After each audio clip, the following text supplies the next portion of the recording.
Et bien salut à tous, c'est Buscan les gars, on se retrouve pour une nouvelle vidéo. Du coup on se retrouve tout simplement pour la montante numéro 7 du coup du palier 5. Alors pour ceux qui n'ont pas vu les gars, je teste un nouveau petit truc. Genre en gros je mise vraiment des cotes du style à 1,10 à 1,25 à peu près. Mais généralement c'est plus vers les cotes à 1,15 et je prends des paris on va dire plutôt safe, tu vois, genre en mode des équipes ne perdent pas ou perdent de 1 but. Ou alors des équipes ou match nul et généralement c'est des équipes assez, tu vois, je pense pas qu'ils vont perdre. Généralement c'est du domicile que je joue aussi. On va essayer d'éviter de jouer des matchs nuls ou équipe qui gagne à l'extérieur les gars. Généralement c'est ne perds pas ou perds de un but vers l'extérieur parce que j'avoue que c'est un peu tendu. Mais je le mets aussi à domicile ce type de pari hein. Mais en gros les gars, du coup là hier c'est passé. Pour ceux qui n'ont pas vu, n'hésitez pas à voir tout simplement les différentes montantes les gars, que je raconte les différents paliers de la montante numéro 16, je les mettrai tous en commentaire épinglé les gars, le palier 1, palier 2, si vous voulez voir comment ça s'est passé. Mais je vais vous expliquer du coup pour le palier 4, du coup c'était au Paraguay.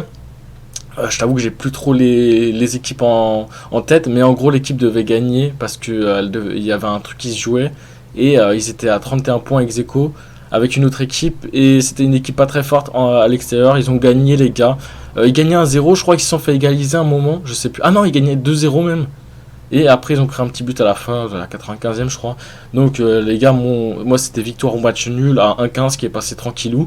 Et du coup, les gars, on se retrouve actuellement à 18,41. Du coup, avec 4 paliers actuellement. Donc, vous voyez, les gars, pour l'instant, il n'y a aucun pari qui a été difficile. Mais, en vrai, sur ce type de montant. Ah si, ah non, attends. Non, je n'avais pas misé sur ce combiné, j'avais misé sur un autre truc, c'était West Ham ne perd pas ou perd de un but, les gars, mais c'était pas sur cette montante, donc vous inquiétez pas, les gars, on n'a pas stressé parce que j'avais misé sur un autre pari, les gars, mais West Ham a perdu 1-0, il me semble. Je crois pas qu'ils ont égalisé, mais c'était tendu, hein. Donc vous voyez bien que ce type de pari, les gars, ne marche pas à tous les coups, et c'est pour ça qu'il faut faire attention tout simplement. Mais en tout cas, les gars, je vais vous montrer, donc pour moi, j'arrive même plus à parler. Pour moi, principalement, les gars, je misais 2 paris de Ligue 1. Attendez, il faut que je voie mon téléphone. 2 paris de Ligue 1 et j'hésite avec un pari, les gars, en Angleterre aussi. Et j'ai aussi un pari en Espagne. Espagne, les gars, je pense que ça va être assez safe. Donc vous allez voir pourquoi. Déjà, Brest-Lens, les gars. Brest, les gars, ils ont un truc à jouer. Enfin, ils ont la place à jouer tout simplement. Rien à gagner.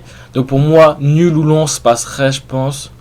Mais comme on sait, Lens les gars c'est à l'extérieur. Brest ils jouent aussi comment dire, le maintien parce qu'ils sont assez tendus les gars, ils sont à 12 points je crois.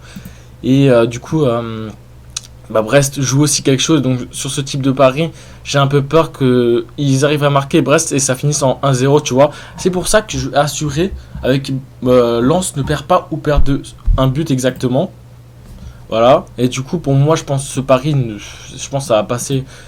J'espère pas qu'ils vont. Ça, c'est toujours la peur, c'est que Brest arrive à marquer, il reste à 1-0, et derrière, ils arrivent à mettre un deuxième. Ça me ferait peur parce que Lens vont essayer d'attaquer. Après, Lens, c'est une très bonne attaque, les gars.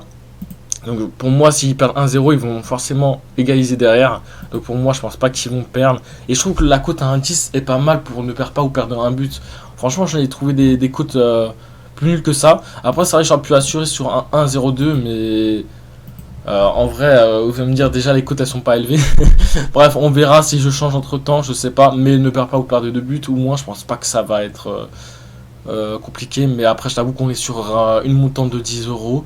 Donc en vrai, il n'y a pas non plus trop de risques. Et actuellement, les gars, on a 18,41 pour ceux qui n'ont pas suivi. Du coup, une cote de 1,84 en tout. Et du coup, voilà. Pour le deuxième match, les gars, ah oui, je vous avais dit, je pense pas miser les nuls ou à l'extérieur, enfin, ou victoire à l'extérieur. Mais là, les gars, pour moi, il y a un gros enjeu. Real Madrid, les gars. Je t'avoue que j'ai pas regardé s'il y avait des absents, mais je pense pas qu'il y aura d'absents. S'il y a Benzema et tout, je pense que ça va marquer derrière. C'est vrai que ce type de pari, les gars, c'est le type de pari que je conseillais pas trop, de miser nul ou une victoire à l'extérieur, pardon. Mais je t'avoue que pour moi, je vois pas le Real perdre. Après je t'avoue que j'ai un peu peur les gars. Grenade qui est pas si bon que ça, ils sont à 11 points je viens de voir. Et ouais, Real Madrid les gars peut clairement passer premier avec ce match de Liga. Donc pour moi ils vont faire minimum match nul, je les vois pas perdre sur ce match clairement. Et je pense un nul ou Real Madrid les gars pourrait clairement passer. Et je pense que c'est assez safe on va dire. Mais j'espère pas qu'il y aura une douille quelque part, hein. Je t'avoue que j'ai pas trop regardé s'il y avait des absents sur ce truc. Et ouais, bah du coup j'espère que ça va pas douiller les gars. Et pour le dernier pari les gars, ce serait tout simplement un Strasbourg ne perd pas ou perd de 1 but. Strasbourg à domicile les gars, c'est très costaud. Le problème c'est qu'il y a des absents à Strasbourg. Ça c'est le seul petit problème. Donc pour moi, je pense qu'il y aura peut-être match nul sur ce match. Mais en vrai, il y a quand même Diallo les gars. Diallo qui marque beaucoup en ce moment. Et tout simplement, bah, du coup, je mettrai un Strasbourg safe. Hein. Strasbourg ne perd pas ou perd dans un but, les gars. On serait déjà, même sans ça, les gars, on serait déjà à 1,23. Donc là, on sera à 1,29. Donc ça va en vrai. Et je trouve que c'est une cote assez. En vrai, j'avoue que là, par rapport aux dernières cotes, je trouve qu'elle est assez élevée. Hein. Je veux voir, il est coté à combien le Real Madrid ne perd pas ou perd de un but. Mais je t'avoue que, comme je vous ai dit, il y a les enjeux qui sont assez gros pour le Real. Bah, 1,02. C'est pas fou. Donc ouais, je veux préférer mettre nul au Real les gars, ça ferait une cote à 1,30, ce qui est vraiment pas mal. Mais comme je vous ai dit les gars, j'espère que ça va pas douiller parce que les gars, ma dernière montante, vous savez sur quoi je l'ai perdu? Nul ou Bayern à coté à 1,03. Donc vous voyez, ce type de pari ne passe pas tout le temps, mais je t'avoue que là le nul ou Bayern, je miserai plus jamais nul ou Bayern parce que tout simplement ils sont très fébriles en défense. Et j'ai l'impression que quand ils perdent les gars, ils sont un peu perdus, genre ils savent pas quoi faire. Mais en vrai je dis ça, mais il y a plein de fois ils ont dû égaliser. Mais c'est vrai que ça reste monstrueux le Bayern. Mais je sais pas, la défense les gars, Pavard. Mais en vrai ouais, ça reste assez fébrile les gars. Et c'est vrai que généralement quand ils perdent les gars, je les vois pas trop égaliser le Bayern. Donc ouais, en vrai c'est ma faute les gars. J'aurais pas dû miser, surtout que Augsbourg avait quand même aussi un enjeu. Grenade a aussi un enjeu, c'est ça le problème. Donc je vois bien peut-être un match nul. Je crois qu'un match nul, les gars, leur suffirait pour passer premier, je sais même pas. Mais bon, je pense que. En vrai, il y a quand même moyen qu'ils gagnent. Donc vas-y, hein. Les gars, je pense nul au Real va passer. Ce qui ferait qu'on serait. On est à 18,41, les gars. Ce qui ferait une cote à 1,29. Attendez, on sera à 23,75. Pour nous dire, les gars, en 5 paliers, du coup, on est passé de 10 à 23,75 €. Donc en vrai, sur des paris assez safe quand même, on va pas se le mentir. Après. C'est vrai qu'il y a des trucs où j'ai misé des matchs un peu perdus. Donc ça peut toujours être tendu. Mais en vrai, pour l'instant, il n'y a rien qui est perdu. Donc vas-y. En vrai, en plus, ces matchs, ils se jouent tous en même temps. On espère que ça va passer, les gars. On croise les doigts.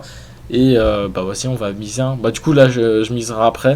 Donc voilà, j'espère que cette petite vidéo vous aura plu, les gars. On espère que le palier 5 va passer. Et si ce genre de technique, les gars, vous plaît, n'hésitez pas à vous abonner déjà. Mais surtout, les gars, je vais peut-être tenter. Ouais, c'est ça le truc. Faut pas que je tente avec trop actuellement parce que ma bankroll n'est pas non plus très élevée comme je vous l'ai dit. Mais je pense qu'on va peut-être continuer cette bankroll jusqu'à aller au moins à 30 ou 40 €. Et là en ce moment, bah, du coup si on mise des cotes à 1,20 avec 23,75, ça monte assez vite, sachant qu'en plus là il y a encore des matchs ce soir les gars. Donc on verra. Bref, n'hésitez pas en tout cas à vous abonner, à liker. On se retrouve bientôt pour une prochaine vidéo. Allez, ciao tout le monde.